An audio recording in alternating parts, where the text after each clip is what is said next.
Thank you. Thank you for being here and joining our panel. The title of the panel is Women Rewriting Venture, Capital Access in the Next Generation of Scalable Startups. So if that's what you wanted to attend, you're in the right spot. This is our one and only panel in the 2 days with all females on the panel with the moderator. So a round of applause for that, okay? Woohoo! And we have gathered some amazing, brilliant minds here who will share their experience, what they're seeing in the market, what do they expect in the future. So with that, I will kind of set the stage. We'll approach this conversation in a few segments, right? So we'll talk about the state of venture today. We'll talk about some emerging markets, meaning do you have to be in the hub, the venture hubs in the past to be able to secure funding, or it doesn't matter, it's become very global. We'll touch upon that. We'll talk about emerging markets and the trends we're seeing there and the challenges along with that. Then, since a few of us over here have had a lot of experience in accelerators, how do we leverage that? And in there, we'll talk about specifically female funded startups and those founders and how do they leverage that and become investor ready. We'll talk a little bit about AI, and then we'll finish it off, hopefully, if time permits, with some rapid fire questions. Sounds good? Yeah. Awesome. So over the last 2 decades, venture capital has been a huge, powerful driver for innovation. And what that has meant in terms of numbers is that if you look at the industry and you look at just venture capital, assets under management used to be about 500 billion, and now stands at about 3.5 trillion. So that's the magnitude. That's the amount of innovation we're talking about and the capital that exists in that space. And according to a very recent, in fact, it got published this month, a World Economic Forum report, and it says that today, which is very fascinating, nearly half of public market capitalization is by VC-backed companies that were started in the last 50 years. So that's fantastic. Like, think about it. 50% of the public market capitalization. Now, as astounding as that is, what's even more shocking is that that's amazing from an influence perspective, but less than 2%, 1.9 in fact, less than 2% of venture funding goes to female-founded companies. So there's a huge gap. There's a huge gap, and that still needs to be addressed, right? Even though female-led companies consistently outperform 2.5x better returns. So it's not just about that. There's more at play here, and we'll address that. So with that, what I will do my part in introducing a little bit, one line about each, but then I'll pass it on to my esteemed panelists to introduce themselves more.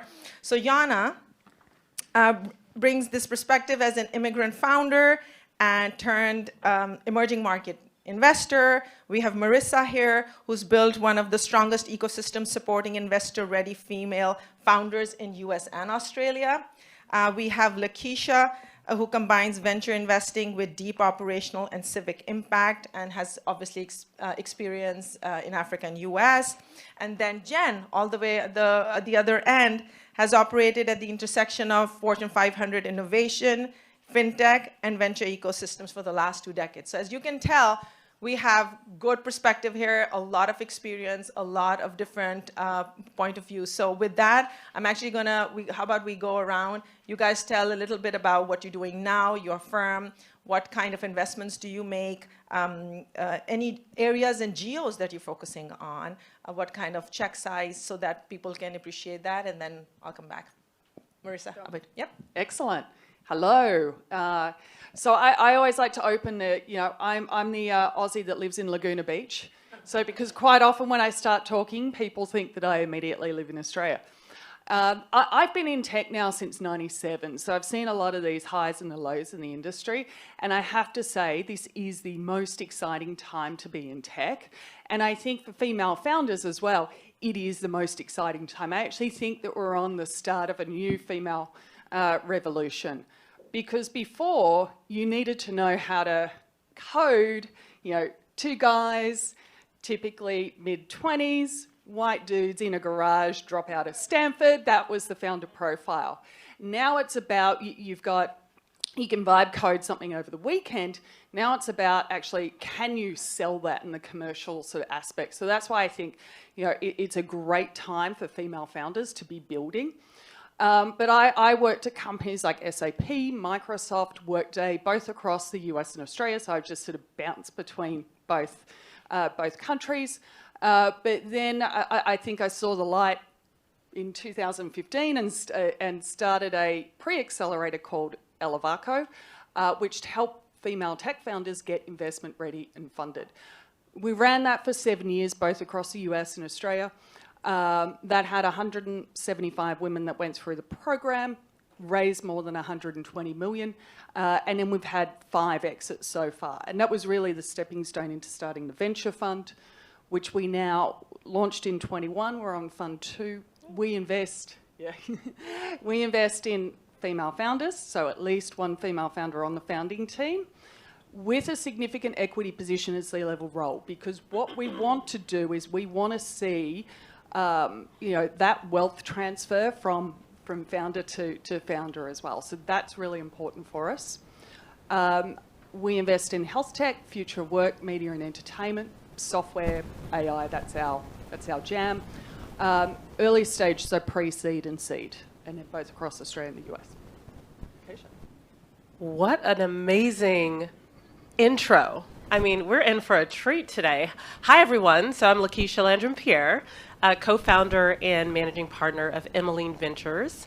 I'm so excited to be having this conversation because it's so cool that all of us have built, started, and run our own VC funds. It's just something you don't see. I've been on lots of panels, but not quite one like this. So Emmeline Ventures is an early stage VC firm. We're based in LA, and also my partner's based in Phoenix, Arizona, and we have sort of a satellite office in La Jolla. And our focus is healthcare. So I see Tina with Vera, Baritone, who I'll be talking to this afternoon. We invest in healthcare. We're most known, I'll say, for our solutions in women's health, right? So we are, I'll say 6 years ago, before anyone was even talking about women's health, we were writing checks into women's health founders. Today, McKinsey releases a report. World Economic Forum releases a report. Like every day, there's a big report that's focusing on women's health. It really goes back to your stat that you shared. So researchers released that of the $95 trillion that is transferred between spouses over the next 30 years, it's not 95 trillion, 95% of the 54 trillion that's going to be transferred between spouses will be the AUM will be controlled by women. And so essentially our firm said, well, if that's true, what would look different? Well, women's health would finally get the attention it deserves, and that was the right bet, right? We would finally see advances around menopause, perimenopause. So that's what our firm does. We write early stage checks into the earliest innovations at the pre-seed and seed stage level. Sometimes we'll do Series A and later, but we really do try to get that first check in. I could share more, but I know there'll be more to share later, so I'll pass it on. Well, I share the sentiment for sure that this is an awesome group of people to sit with. So thank you so much also to everyone for having us. My name is Yana, Yasevich, and I am the partner of Global. We are an early stage fund that exclusively invests in emerging markets. So I'm based in San Francisco, but actually 100% of the capital that our fund deploys is deployed outside of the United States and Europe. We deploy all of our investments between the Middle East, Africa, Southeast Asia, and Latin America. Probably 40% or so of our investments today are in Latin America, and then it's a roughly 20 to 25% split across the rest of the regions. And we are primarily fintech and SaaS investors, though we have a couple of investments in the logistics space and insurance, et cetera. And really, I think that the sectors that we focus on connect deeply to the markets that we invest in, and frankly, what kind of opportunity we think most presents itself there right now. And we are pre-seed and seed stage investors as well. We also do Series A sometimes, but prefer to go earlier. We like starting with a PowerPoint and working from there. And we've been deploying capital for 6 years, and we have 44 companies that we've invested in across 14 countries. So it's been an awesome experience so far, and I'm very excited to continue my, what I call 20-year marketing plan of getting people excited about emerging markets. That's great. Well, to echo all of the sentiment here, I'm really honored to share the stage with you all, and thanks everyone for coming out Saturday morning, Memorial Day weekend. I'm Jennifer Byrne. I'm one of the GPs at Grit Capital Partners. It's a pre-seed and seed stage fund investing in applied AI in the 4 sectors that we come from as founder operators. So those are fintech, media, martech, which is marketing tech, and commerce. And prior to joining Grit, I was founder, CEO myself, running a strategy and innovation consulting firm. And through those consulting arrangements with Fortune 50 companies, I started to realize that they really needed help with strategic sourcing because they're typically not very good at building anything. And that's coming from someone, a former Verizon executive and American Express myself. And so we built this practice around strategic sourcing of startups that were a good fit for that Fortune 50 client. And then out of that, discovered that most of our applicants that were applying to these corporate-backed programs, whether it was Cisco, Thomson Reuters, et cetera, it was basically 90% male founders that were applying for the opportunity. And so we acknowledged that and said, okay, well, it's time to now launch our own program. So we did in New York. It was called Female Founders in FinTech. So that was one track. And then we launched one for InsurTech, specifically choosing very male-dominated industries with lots of capital. It was the beginning of sort of the FinTech wave. This was 2017. And the level of resilience of these women founders, I think we have something like my prior firms, like a 99% survival rate, meaning those founders with very little capital continue to thrive and grow, and it's just been like incredibly inspiring. Having the corporate experience at American Express, Verizon, working at a couple of startups, being my own founder CEO, it's a joy to be an investor now because I can really help founders in lots of ways. So. Awesome, thank you so much.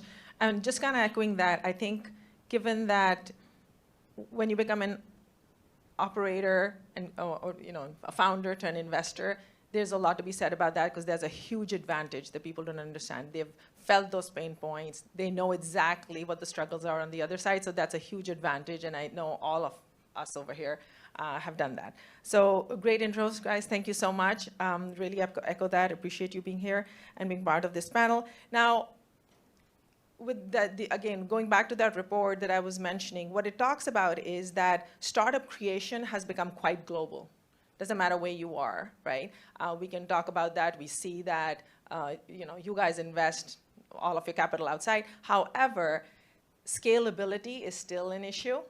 And that's something I would love to hear that, how, from your perspective, what still prevents great founders that are outside your traditional hubs from accessing capital and then more importantly, scaling, right? What do you see and then how are they addressing it?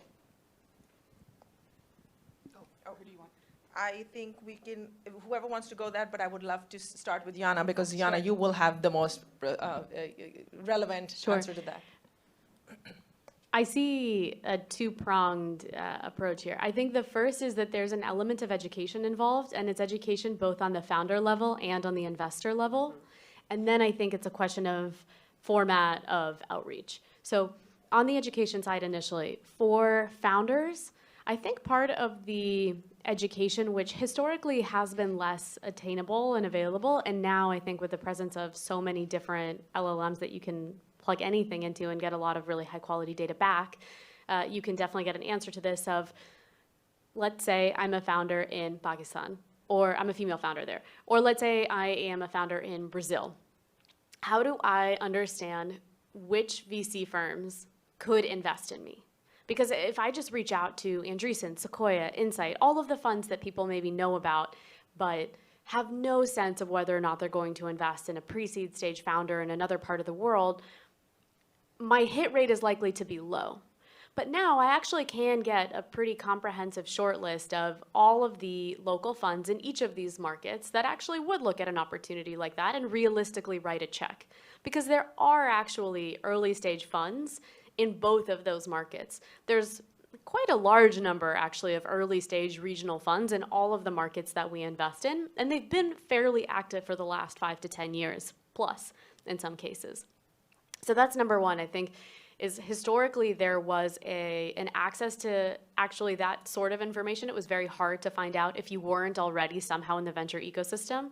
But now I think founders actually can and should tap into that more, because that can get them a lot closer to at least targeting the right people to speak with. Equally, and this was back to the quasi-joke that I made, I do think that some of the work is on folks like myself sitting in San Francisco to continue to talk to every growth stage fund in particular in San Francisco, including the ones that I mentioned earlier, about why you should pay attention to founders in emerging markets. Not necessarily from an impact perspective, because that's historically the lens through which people look at it but actually from a venture return capacity point of view. Because my firm, and I fundamentally believe that investing in these markets, you not only have incredible capacity to transform certain industries, communities, et cetera, but it is actually a phenomenal financial opportunity as well.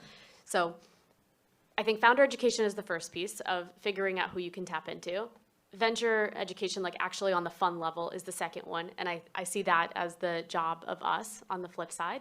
And then the third is actually form of outreach, and this is primarily on founders, but I actually think it's really important, and I'll make it super concrete. Myself, and I'm sure this applies to the rest of my amazing panelists as well, I get a ton of inbound messages from potential founders who I could fundamentally never invest in, because what they're building, where they're building, the stage that they're at, doesn't match my thesis at all. And on our website, the very first line that anyone sees is Alter Global is an early stage fund investing in emerging markets, specifically Latin America, the Middle East, Africa, Southeast Asia. Yes. So when I get inbounds of like, I am building in deep tech in Ohio. You could be an amazing founder, but I am fundamentally the wrong person to reach out to. And that's energy spent reaching out to me that you could have spent reaching out to a fund that's actually applicable to you. That's really easy information to search and to get up-to-date information on. So that's something that I would honestly say, there's just not enough diligence often put into this, because I probably get like 10 of those messages a day that It's like run the AI research agent at a minimum. It'll take 2 minutes, really. But then you actually, A, you as a founder have more time to reach out to the people that actually could fund you, and B, you're not leaving a sour taste in the mouth of the investor that you reached out to who can't fund you anyways and kind of was like, so you didn't take any time to understand who we are? Anyways, all to say, I think those are kind of the components that I have seen play into why historically it has been more difficult for founders not in traditional spaces to get access to funding, and why I think, at least in some capacity, we're getting closer to that. Do you want to? I would say yes, but I think the market dynamic has really changed over the last 12 months. So we've just recently committed to investing in a pre-seed company. So we will do back of a napkin idea stage. We will be, even though, yes, we're a VC fund with a 10-year fund, we want the exits. We've already had 2 exits under Fund 1. We are somewhat patient capital, in the pre-seed, allowing you to build the MVP, to pivot, because there's no doubt that you will pivot before you get to market, and we've seen that. Some of our companies have pivoted 3 times before they've gotten to market, and then to start selling customers before you get the revenue and go for your seed round. In today's market, we committed to a pre-seed company, and we actually had to tell them to stop fundraising and focus on closing their pipeline, because no investors would come in because of the nervousness. They said, well, what happens when Anthropic comes out with something that's going to be, that's going to wipe you out? We don't have. So there's so much nervousness from investors in the market that Anthropic or OpenAI or somebody else is going to come out, or another startup with something that's just going to take out that startup, and then it's gone. So we've said, focus on, you've got $2 million in the pipeline to close out this year. Close as much of that as possible, and then position yourself strongly to go out and fundraise. So we're sitting there, you know, helping them on a weekly basis, get through their pipeline and everything's waiting, because we also take, you know, we're a lead investor, we take a board seat, so we sit with them and help them through the journey. But I think that's the reality of today's market. Investors are expecting that, you know, we've seen a handful of companies that have gone, you know, 0 to 100 mil in 6 months, and now all of the investors are chasing that. That's what they want. We've even had discussions about that in our team. How do we find, you know, some of those, you know, hyper growth companies? Because then in a really tough fundraising environment for, you know, for GPs as well, it helps us in our own sort of fundraising. So I think those are some things that we need to think about. Like, yes, it's great to be able to help them to scale, but they've got to get the capital first and the customer sort of traction first before they can start scaling. And what I love about I love what you just said, Marisa, to your question about, you know, startup creation is global, but the ability to scale remains concentrated. I want to bust the myth a little bit that in order to scale, you need to be based out of Silicon Valley, New York City, period. So, because the data is increasingly contradicting that, right? The old assumption that transformational companies can only emerge from Silicon Valley, it's just not true. And as a firm that invests in female founders, we actually just wanted the data. We're like, let's just do a deep dive to understand, for the female founders who have built unicorns, where are they based? And yes, a ton of them are in San Francisco and New York City. That's to be expected. But a lot of unicorns are coming out of Texas, and they're coming out of Florida, and they're coming out of Los Angeles, which is where we are. So like greater Los Angeles. And so I think the other piece to what you're saying, which is like, oh, you know, that there's that concentration of capital. Yes, let's be clear. San Francisco continues to be the global largest source of venture capital on the planet. That is the case. It will likely be the case for the next, you know, wave of time. But you can still build, grow, and scale outside of those markets. The data is pointing to that. You absolutely can. Now, how do you do it? I recently had a panel conversation. I'd love to share with you all what the insights that I got from these 3 founders of unicorns. And that's very specifically the question that I asked. I said, hey, everyone's still being told to go to Silicon Valley if they want to scale. Doesn't matter the industry doesn't matter. Like, you need to be based in Silicon Valley. And what one founder says, like, no, I wasn't. I was based in Texas. Spent a lot of time there, though, right? And so so the idea is there are opportunities to be had, and you can leverage what each of those markets have without being based there, right? And there are unique aspects to the markets where you're playing, right? And I think it's really understanding as founders, when you want to scale, what are the limitations of the market that you're in, right? What are the limitations? If you need to, you know, I had a founder who was based globally, and she said, we do need to partner with the US just by the virtue of the size of this market. We can scale faster, right? And the other piece, when you think about scaling, partner with VCs who get that. Partner with patient capital. Partner with VCs who have a different type of perspective on how to achieve the returns that they need. There isn't just one path. And I think we have more of a sort of diverse pool of thought, right? A diverse pool of perspectives on how you get to that sort of alpha, right? And so those are some of the things I think that's amazing. Building on that, Marisa, you and Keisha, you fund female founders, right? Knowing what you all said right now, why is it still challenging? Why are we still at 2%? What is that disconnect? And how do we solve for it, right? What are you seeing? And so I'm going to point that towards the two of you, is that what do you think is still the missing piece? And what is your advice to them? Because there are many probably in the audience here and or outside listening, right? What is it that they need to do or not be afraid of now in this changing environment?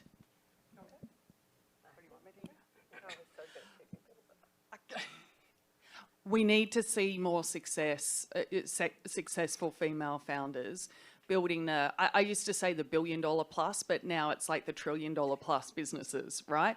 We need to see that. So I can't wait to see, you know, Anthropic, for example, you know, go and IPO. They've just done a $30 billion raise at a, you know, $900 billion valuation. Like, that's insane, and that's female co-founded, right? So we need to see more of that. Canva, which is a great Australian business, I think their last valuation was at $60 billion. They're scheduled to IPO next year. So the more success we see, people like, following the success. And that's just what we do. We need to do, and then also showcasing them. We found that going through even building out the pre-accelerator. We found that, showcasing these women, whether they were in their early 20s or in their 60s, different backgrounds, ethnicities, it didn't, and focusing on different industries, that helped inspire other women to go and build something. And I'll give a little example. We did because part of the pre-accelerator was obviously you have, demo day or, we'd call it pitch day. And there was this, room full of 100 people. We had a pitch day of a health tech business, and somebody sitting there in the audience, she was studying to become doing her PhD in brain cancer research, something like incredibly smart. And she was sitting there in the audience and watching, this other woman pitch. She goes, I've got a brilliant idea. And then we ended up taking her through our pre-accelerator in 2017. Later that year, because we partnered with TechCrunch to do a mini disrupt in Australia, like a one-day, she ended up, so from, at the beginning of 2017, it was just an idea, to at the end of 2017, she won TechCrunch Battlefield Disrupt, and you know how difficult it is to get into the finalists, and then she actually won the day. And then a few months later, she'd raised, 20 million or something like that. So that's, I think, so not only from an investment perspective do we need to be showcasing these successes, but then also to help inspire more women to come forward and build them as well. Yeah, I love that. So the question, why do you think it's so challenging for women to secure funding? I would insert anything that's not AI, right? Like, why is it so hard for anyone or anything to raise right now? I was looking at, and I think you all probably know this data, right? So of the venture capital as an asset class is getting the highest amount of capital that's gotten in history, but the bulk of that capital is going, like 85% of it's going to AI.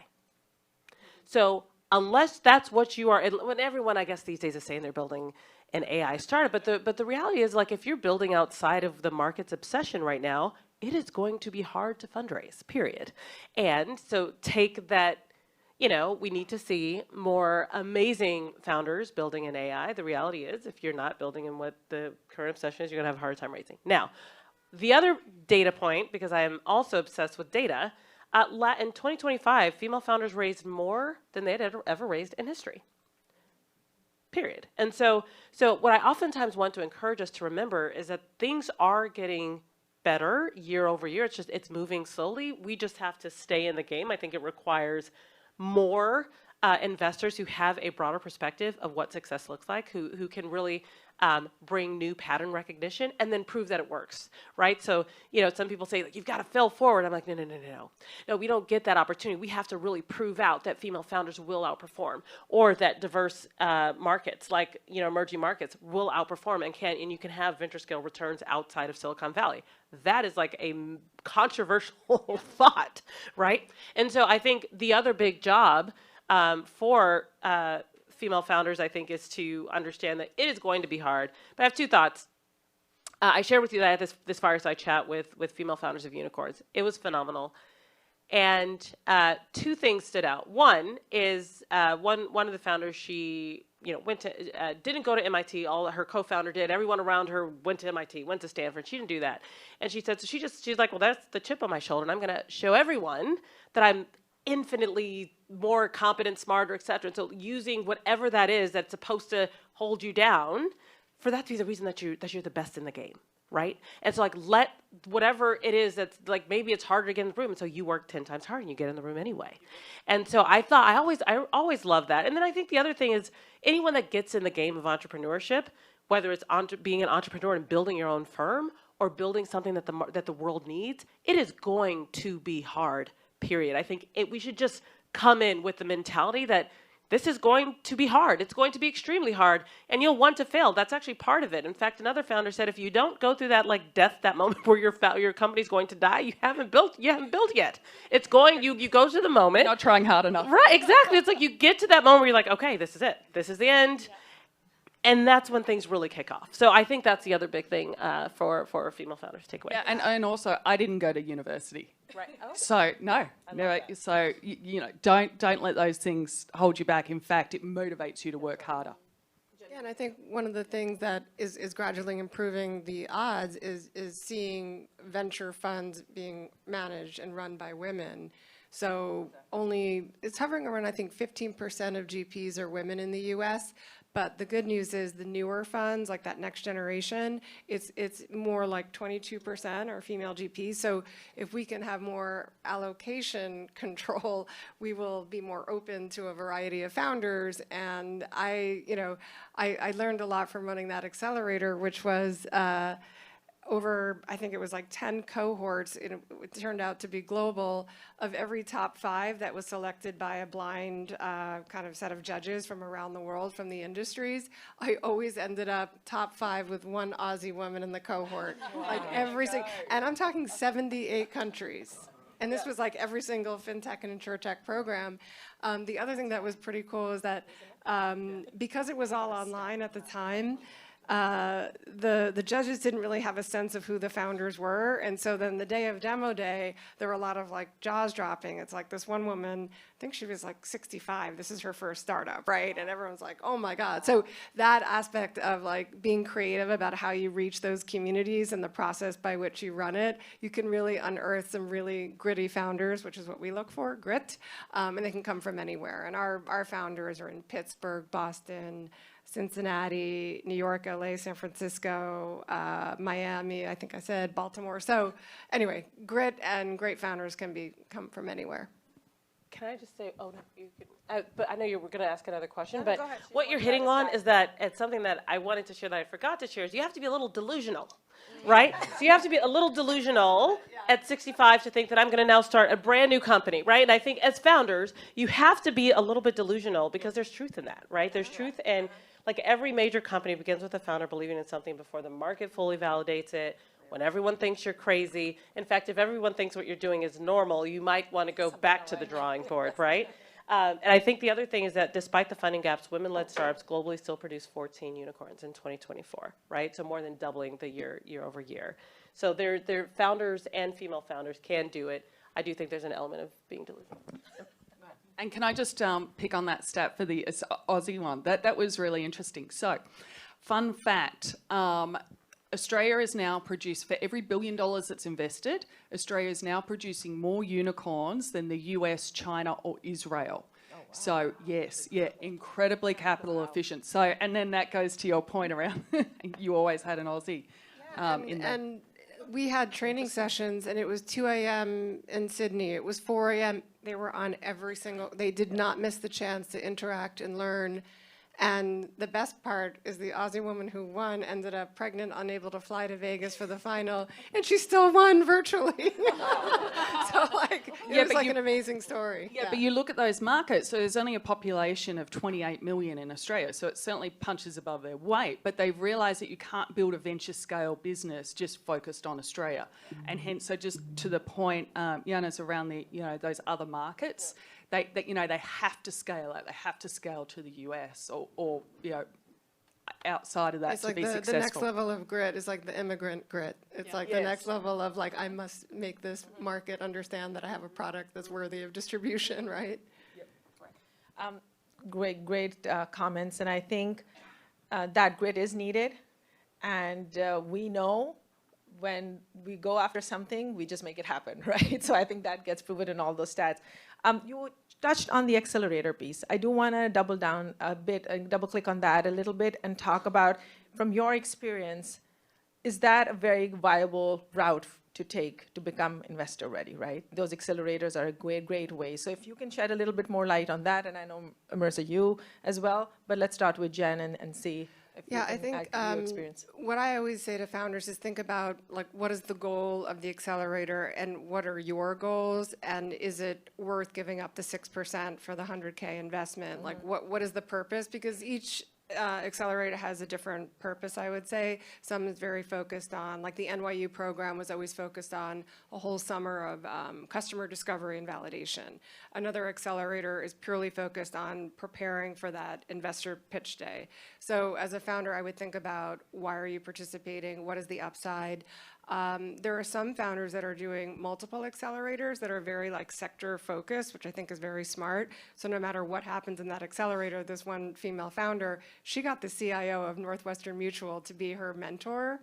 Like, they already invested in her company because of the accelerator, and now she has this pathway in terms of customer distribution. So that's a great aspect of it. But when I ask founders at the end of these various programs, is it what you expected? And I get mixed messages depending on the accelerator. So I would talk to other founders what the experience was, and if you're farther along perhaps than others, maybe Techstars is the right program, maybe is not. So I would just think about the variety of programs that are out there, corporate or not, and be wary that you're giving up a certain percent of equity in a lot of the programs. All right. So in the interest of time, I'll ask one other question, Yana, to you about, especially around product, but then bringing AI into that, and then we'll do some, if time permits, some rapid fire questions. So the stats, Keisha, that you were alluding to earlier was that as of 2025, half of the global venture deals were all in AI. So we know that the capital is getting concentrated there. Huge rounds, numbers people didn't know existed. Like these are numbers nobody ever thought about, spoke about, let alone knew how to spell, okay? But now that's happening. So there's a concern there, right? And the worry is that with that concentration of capital in AI, when you look at underrepresented founders, is it harder for them to get that attention and capital? And I would love to hear from you, Yana, on that, because yes, it actually can lift it and or act as a challenge. So it's a very interesting question because I think it has a lot of layers to it. And the first one is that to the question that everybody loves to ask of, is AI a bubble? Sure. Every large technological leap has been that way, in that there is a disproportionate amount of capital invested relative to the number of winners that there will be. But that doesn't mean that it's the wrong thing to be doing. I think that yesterday's panel at 5 or 6 p.m., I think, touched on this really well, that whatever we think AI will transform in our lives, we're underestimating it by a magnitude. I think that's true. And so, yes, the rounds that are being raised right now, at the valuations that they're at, a lot of times it's numbers out of thin air. Like they are not actually tangibly rooted in something. And yet, that doesn't mean that for the sake of large-scale global technological evolution, it's the wrong thing, because we are in the greatest transformation of our lives in that way. How I think this affects global founders. I actually did a little bit of research on this after you asked the question, because it started to be interesting to me that a lot of the biggest AI companies that I thought about were actually not US companies. So 11 Labs is one of the biggest speech-to-text, text-to-speech AI companies. They're Polish founders. They started the company and grew it to the scale that it's currently at in Poland. Now some of the founders will move to the US for larger enterprise contracts, but the company is Polish. Mistral, which is one of the other largest AI companies, the founders are French. They've built the company from France. Ilya Sutskever is Israeli with Russian origin. The founders of DeepMind are primarily not American as well. All to say that I actually think that AI in this respect actually has enormous capacity and potential, because a lot of the biggest founders already are not American. They're starting it from different parts of the world, and so there's a greater ability, at least from an inception capacity, to build from anywhere, with the understanding that, yes, at some point you will probably transition to the US in some capacity, be it yourselves or part of your sales team, et cetera, for enterprise clients. So I don't know. I'm mixed. On one hand, I think it's all a little bit crazy and insane. It doesn't make any sense. And on the other hand, I'm really excited because some of the signals are also, I think, very meaningful in a progressive way. Well, I think the saying is we underestimate the technology, I guess, impact. We overestimate the 1 year and we way underestimate the 10-year, right? And that's exactly what they said in that panel yesterday, that no matter what you think, it's still underestimating in the long term. So with that, and since the time is up, I really want to thank you, ladies. But because we didn't get to rapid fire questions, we'll have to do another panel again. Okay? Absolutely. So Absolutely. I really appreciate it. A round of applause for our esteemed panelists. Great insight. Thank you, ladies, and thank you all for joining us today.